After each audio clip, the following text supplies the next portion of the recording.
Welcome to a standalone module devoted to IFRS 13, a relatively young standard which deals with the topic of fair value measurement. As you will surely appreciate, there are numerous circumstances within the IFRS body of standards where measurement at fair value is either required or allowed. IAS 16 Property, Plant and Equipment, IAS 40 Investment Property, IAS 41 Agriculture or IFRS 9 Financial Instruments are just some examples. IFRS 13 does not address which assets or liabilities ought to be measured at fair value, but instead provides a set of measurement rules which must be applied whenever fair value is required or permitted by another standard. For example, one of those listed a moment ago. The advantage of this approach is that it allows for consistency and comparability of fair value measurements used across different lines within the statement of financial position. IFRS 13 defines fair value as the price that would be received to sell an asset or paid to transfer a liability in an orderly transaction between market participants at the measurement date. The standard makes clear that fair value should be thought of as an exit price, and its determination should be independent of the reporting entity's intent or ability to actually sell the asset or transfer the liability.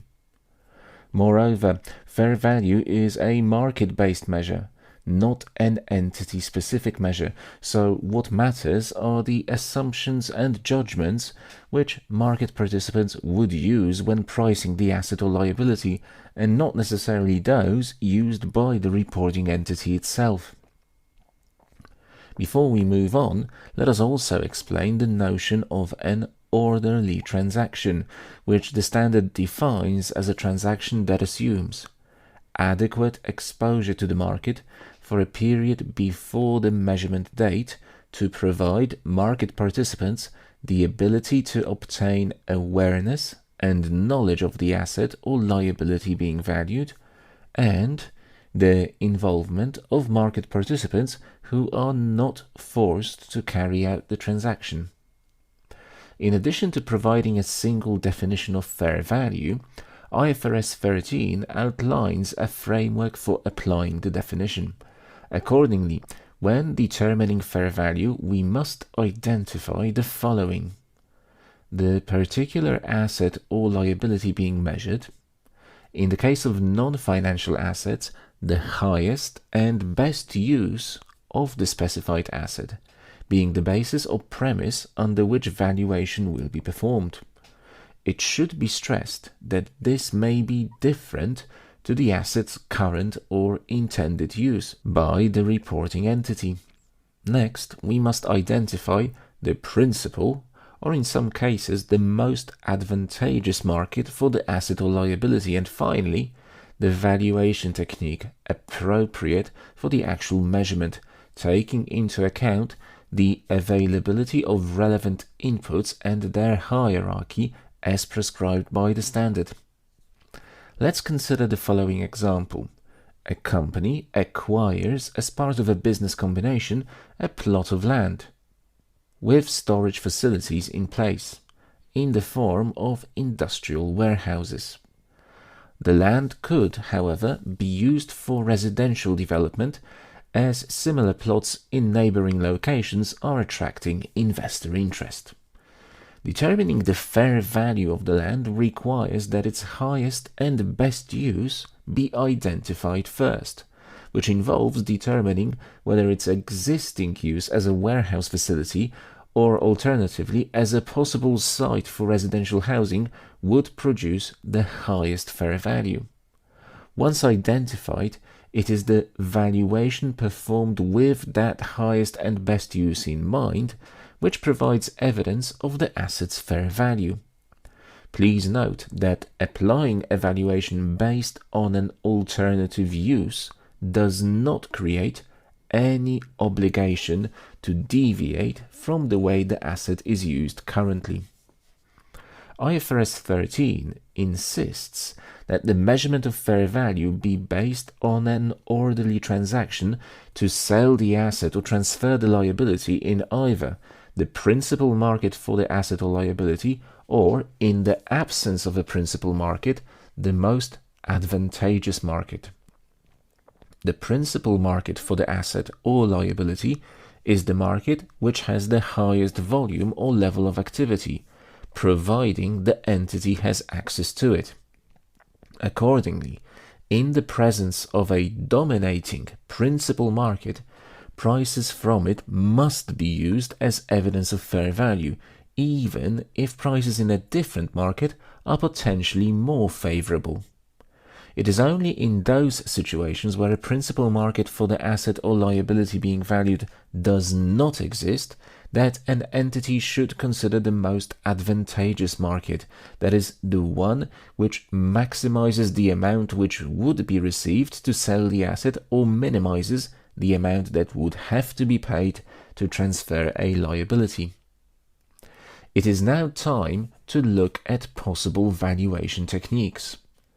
IFRS 13 identifies and names the following three valuation approaches.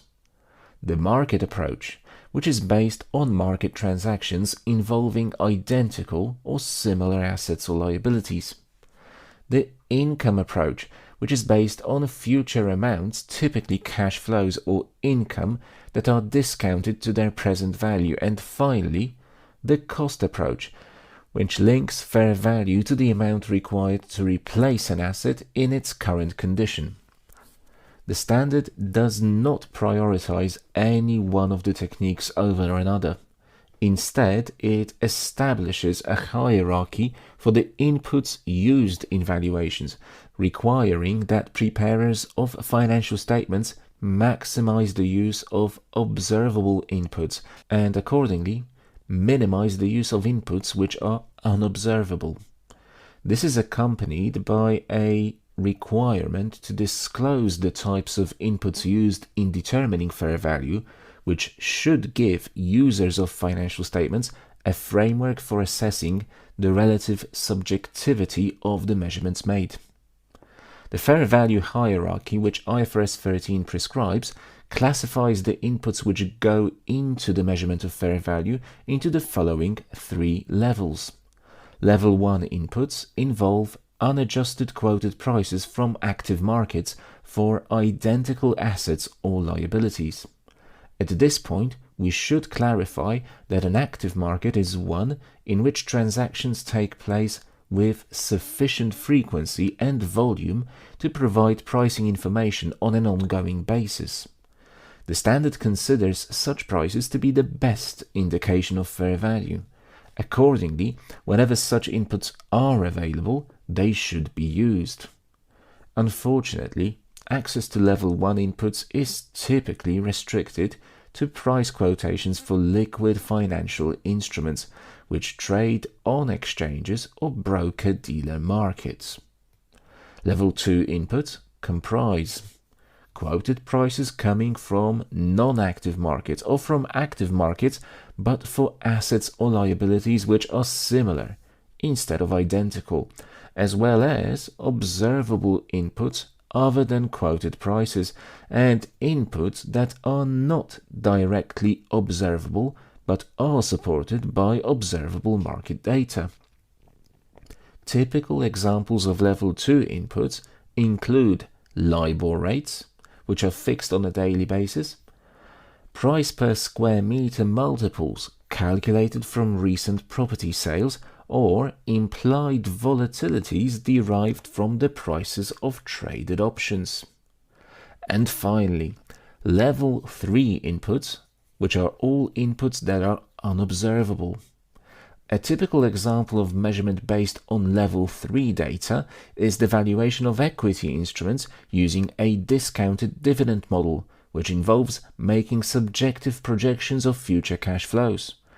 As already indicated, the standard requires financial reporters to minimize the use of level 3 inputs when measuring fair value.